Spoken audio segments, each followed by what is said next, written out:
Family Affair charmed audiences in the late 1960s with its heartwarming story of love, family, and the bonds that go beyond blood. The series became a television classic, with unforgettable performances that left an indelible mark on fans across generations. But behind the tender moments and cheerful facade, real-life heartbreak struck several members of the beloved cast.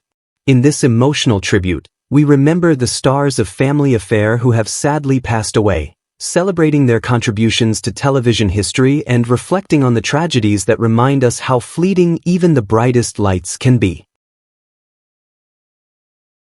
Anissa Jones was born on March 11, 1958, in West Lafayette, Indiana. A tiny child in a crumbling marriage, a fractured home, and a world she would never truly belong to. When she was 5, her parents divorced.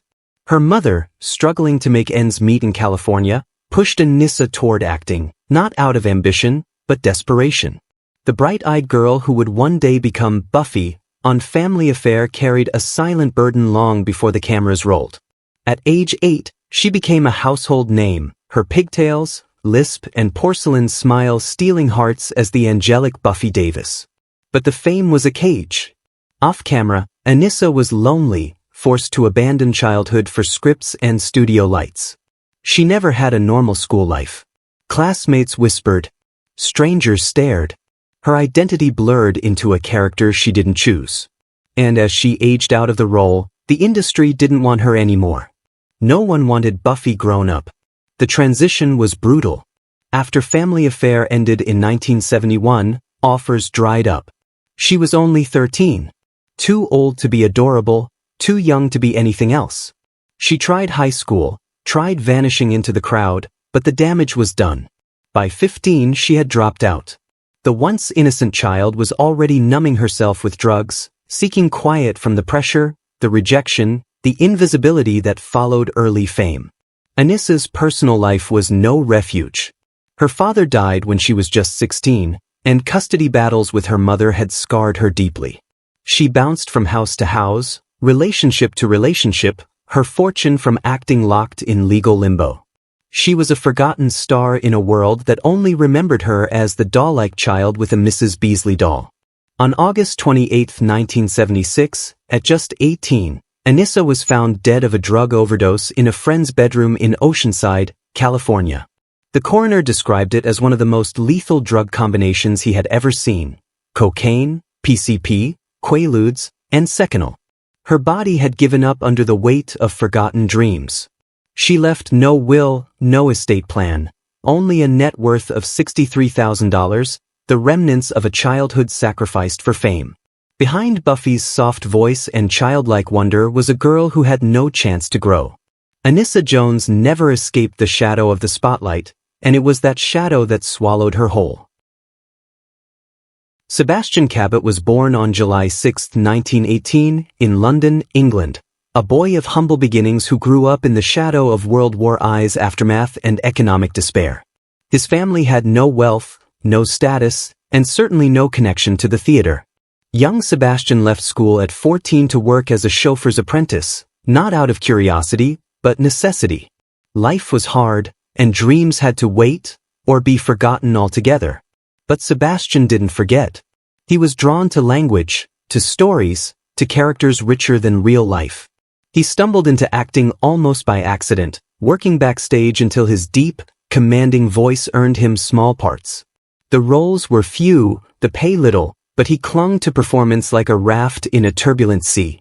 Over time, he built a career not on looks, but on presence. In a world obsessed with image, Cabot's gravitas stood out. By the mid-1960s, he was cast as Mr. Giles French, the strict yet secretly soft-hearted English butler on Family Affair. The role made him beloved in American households, but it boxed him in.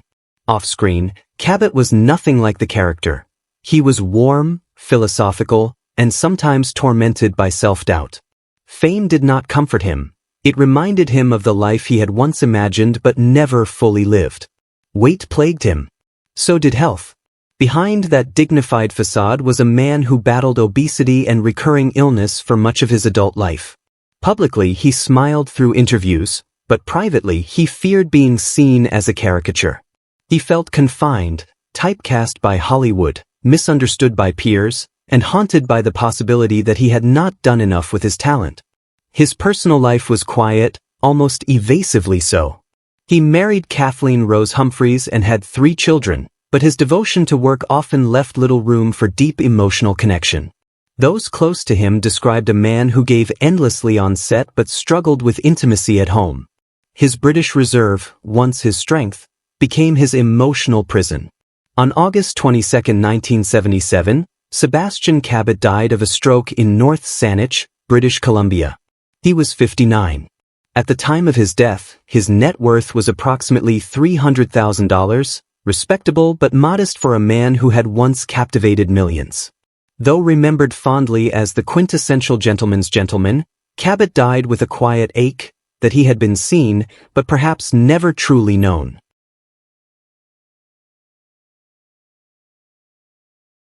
Brian Keith was born on November 14, 1921, in Bayonne, New Jersey, into a world of flickering screens and unstable roots. The son of character actor Robert Keith and stage actress Helena Shipman, Brian grew up behind the curtain of Hollywood's illusions. While his parents worked the stage, Brian was often left alone, navigating a boyhood marked by distance and quiet longing. Acting wasn't a dream, it was a legacy, and one he felt obligated to continue. After serving as a U.S. Marine during World War II, Brian returned not as a hero, but as a man scarred by the noise of combat and the eerie calm that followed. He drifted into acting more out of duty than passion. For decades, he played tough guys and cowboys, his face always composed, his voice always calm. But behind that rugged exterior was a man quietly breaking apart. In 1966, Brian landed the role that defined him for a generation, Uncle Bill Davis on Family Affair. As the wealthy bachelor raising 3 orphan children, he portrayed tenderness, responsibility, and charm. But the character's warm, stable life contrasted painfully with Brian's own. Off-screen, he was reserved, moody, and deeply private. Fame brought expectations, and expectations brought isolation. He didn't seek attention, he endured it. Tragedy punctuated Brian's later years like chapters in a cruel novel. His daughter Daisy committed suicide in 1997, a loss that unraveled what little peace he had left. He had been married 3 times. His last marriage to actress Victoria Young endured, but not without long shadows of emotional detachment and silences that never ended. Keith, for all his screen charisma, was a man who kept his grief buried under layers of stoicism. His health began to fail shortly after Daisy's death. Diagnosed with lung cancer and emphysema, he was physically broken, emotionally adrift. On June 24, 1997, just 2 months after his daughter's suicide, Brian Keith was found dead from a self-inflicted gunshot wound at his home in Malibu. He was 75. At the time of his death, his net worth was estimated at around $1.5 million, a modest fortune for a man who had worked non-stop for 5 decades. But no amount of money could shield him from the ghosts of war, the ache of fatherhood lost, or the pain of being a man whom everyone thought had it all, yet who quietly carried the weight of sorrow no one ever saw. Don Grady was born on June 8, 1944, in San Diego, California, into a home humming with music and tension. His mother was a talent agent who saw her son's charm early and pushed him into performing before he could even decide who he was. By age 12, Don was a mouseketeer on the Mickey Mouse Club. Fame came fast, and so did the pressure to be perfect. The boy with the bright smile learned early how to hide fear behind a song. He found lasting recognition as Robbie Douglas on My 3 Sons, and later as a guest star on Family Affair in 1966. On screen, Don was the clean-cut, ideal American teen, polished, dependable, always smiling. Off-screen, he was restless. The rigid lines of sitcom life began to feel like a cage. He longed to create, to break free from the boy-next-door image that millions loved but few understood. When My 3 Sons ended, Don tried to reinvent himself through music. He poured himself into composing, writing scores for film and TV, but success was elusive. The industry saw him as a face, not a composer. The rejection stung. He was tired of being remembered only for what he once was, a teenager frozen in prime time. The quiet frustration followed him into adulthood. He married Virginia Luzader in 1985, and though they built a life together, his inner world remained unsettled. There was always something aching beneath the surface, the feeling that he'd been used up young, cast aside when he matured, and never fully respected for his deeper artistry. His health began to decline in the late 2000s. In 2012, Don was diagnosed with cancer. Even in pain, he tried to compose, to create something lasting. But his body gave way before his mind did. On June 27, 2012, Don Grady died at his home in Thousand Oaks, California, at the age of 68. At the time of his death, his estimated net worth was $3 million. It wasn't just money earned from acting, but from years of songwriting and composing in the shadows. Don spent his life trying to prove he was more than a smile from a black and white screen. In the end, he left behind music that few heard and memories that most forgot, except for those who truly listened. Gary Collins was born on April 30, 1938, in Venice, California, a boy raised under the dry heat of post-Depression America and the silent weight of parental absence. His father died when Gary was just 10, and from then on, the world felt slightly colder, slightly lonelier. Raised by a single mother, he learned early how to wear a smile that didn't always match the emotion underneath. That ability, to appear calm while barely holding together, would define both his career and his pain. After serving in the U.S. Army, Gary pursued acting, not as a passion at first, but as a way to matter. He had the looks, the voice, the presence. What he lacked was peace. In the late 1960s, he appeared as Roger on Family Affair, a charming, affable guest role that foreshadowed the kind of characters he'd be known for, reliable, likable, but always a little emotionally out of reach. He soon became a daytime TV staple, hosting talk shows and game shows, a man who could ask questions while keeping his own answers carefully hidden. His career was steady, but not without struggle. For every role he landed, there were dozens he lost. Hollywood never quite knew where to place him. Was he a serious actor? A host? A leading man? Or a warm supporting voice? The ambiguity followed him like fog. Beneath the success was a man who felt constantly overlooked, always asked to smile without ever being truly seen. In 1967, he married actress and former Miss America Mary Ann Mobley. To the public, they were a glamorous couple. But privately, the marriage endured long periods of estrangement, conflict, and separate lives. Gary's emotional distance, his deep-rooted difficulty in trusting love, took a toll. They separated briefly in the 2010s but ultimately reunited, as if neither could bear to be alone despite the years of disconnection. Health issues began creeping in during his final decade. Financial troubles mounted, partly from fading TV work and partly from unresolved debts. The bright lights had dimmed and the calls had stopped. He moved to Mississippi in his final years, far from Hollywood, far from expectations. On October 13, 2012, Gary Collins died of natural causes at the age of 74. He passed away in a Biloxi hospital, quiet and away from cameras. At the time of his death, his estimated net worth was a modest $1 million, a reflection not of laziness or excess, but of a man whose fame always ran just parallel to the spotlight. Gary Collins spent a lifetime playing someone steady, calm, and sure. But inside, he was still that boy searching for something solid to hold on to, and perhaps never quite finding it. Nancy Walker was born Anna Myrtle Swoyer on May 10, 1922, in Philadelphia, Pennsylvania, into a life shaped by vaudeville stages and backstage silences. Her father, a vaudevillian performer known as Dewey Bardo, stood barely 5 feet tall, and Nancy inherited both his comic timing and his outsider status. Petite and sharp-tongued, she never fit the mold of the classic Hollywood beauty, and that exclusion carved deep insecurities early on. She learned quickly, if she couldn't dazzle, she would disarm. And disarm she did. Nancy's career was built not on elegance, but electricity. She sang, she danced, she stole scenes with sarcasm. Yet while the public laughed, they rarely understood what it took for her to keep showing up, decade after decade, when doors were so often closed to women like her, short, brash, not leading lady material. She found her niche in television, playing tough, no-nonsense characters that mirrored her real-life armor. In 1970, she appeared as Emily Turner on Family Affair in a brief but unforgettable role, another moment where she brought warmth to a world that often misunderstood her edge. Off-screen, Nancy battled loneliness, even as she worked constantly. She never stopped performing, but her personal life was marked by walls she built to protect herself from disappointment. Her marriage to musical theater teacher David Craig endured for over 5 decades, but not without distance.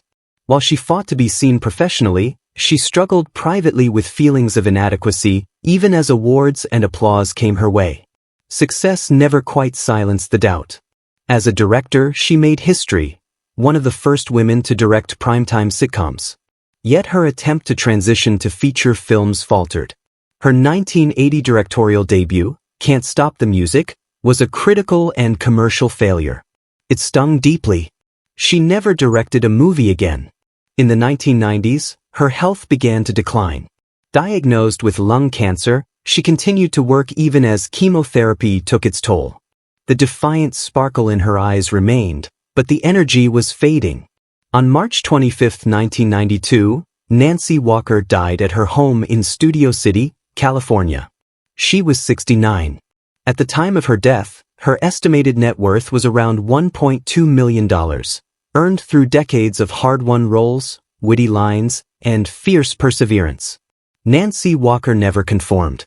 She built a career on standing out, on surviving in a world that didn't quite know what to do with her brilliance. And though she made millions laugh, few knew the depth of the silence she sometimes returned home to. John Williams was born on April 15, 1903, in Chalfont Street, Giles, Buckinghamshire, England, a sleepy village that offered little comfort during the grief-stricken years of post-Victorian austerity. His upbringing was strict, emotionally distant, and bound by the unspoken expectations of the British class system. He learned restraint before joy, formality before affection. In this rigid emotional climate, young John developed a deep love for the stage, not for applause, but for the opportunity to speak without consequence. His early acting years were spent in the UK, but it was his move to America that gave him the dignity-laced roles he would become known for. With his refined accent, silver hair, and meticulous posture, Williams was often cast as judges, butlers, or aristocrats. He exuded control, often playing men who were reliable but never quite loved. In 1967, he briefly took over for Sebastian Cabot as Nigel Niles, French on Family Affair, stepping into the quiet shoes of a proper English butler. It was a fitting, if symbolic, role, invisible service, spoken with polish but laced with resignation. Williams' performances were admired, but he was always the gentleman on the sidelines. Hollywood respected him, but kept him at a distance. He was never a leading man, never the center of the story. The same was true of his personal life. He never married. No public romances, no great scandals. Friends described him as gracious but remote. He kept a circle, but no one ever really got in. Some suspected he preferred solitude. Others quietly wondered if it was sorrow he couldn't name. As the years went on, roles became fewer. He retired quietly in the late 1970s, fading from screens as elegantly as he had once entered them. His legacy was tidy but underappreciated, and it haunted him in private. The man who had given voice to so many precise characters often questioned whether he had truly been seen.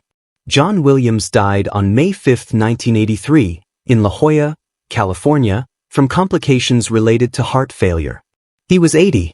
At the time of his death, his estimated net worth was $500,000, earned honorably, modestly, in a career of quiet precision. He left no children, no dramatic tributes. Just a memory of a man who served every role with grace, even if the world rarely paused long enough to applaud him.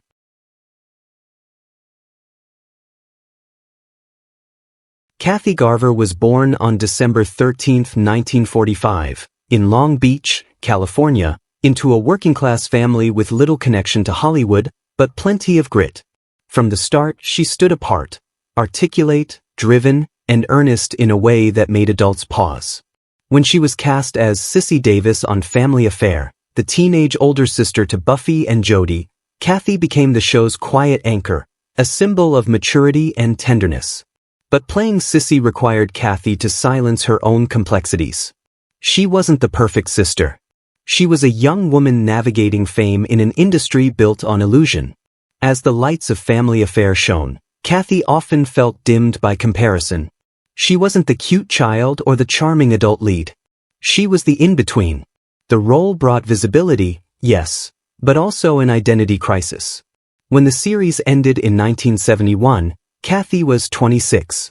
Too old for ingenue parts, too young for maternal roles, she found herself adrift in a business that now shrugged its shoulders at her. Typecasting clung to her like smoke. For years, she auditioned only to be told she was still Sissy. She tried stage work, voice acting, anything to escape the long shadow of that one role. She did radio dramas, taught acting, narrated audiobooks. But the glitz was gone. Offers faded. Some days, she wondered if anyone truly remembered her beyond the grainy reruns. Emotionally, the pressure took its toll. Her dating life was a series of stops and starts, and in private, she struggled with the same doubts that haunt many former child stars. Who am I if no one's watching? Eventually, she married David Travis, a businessman far removed from the spotlight. Their union brought some steadiness, but even there, the tension between past and present lingered. Hollywood, for all its glamour, had made intimacy difficult. Unlike many of her co-stars, Kathy survived. She didn't overdose. She didn't disappear. But survival came at a cost, of quiet, of compromise, of watching her younger peers vanish tragically while she bore the long ache of being forgotten slowly. She later wrote a memoir, Surviving Sissy, its title as honest as any confession. As of now, Kathy Garver is still alive. Her estimated net worth is around $700,000, gathered not in headlines, but in years of steady voice work, teaching, and small but meaningful roles.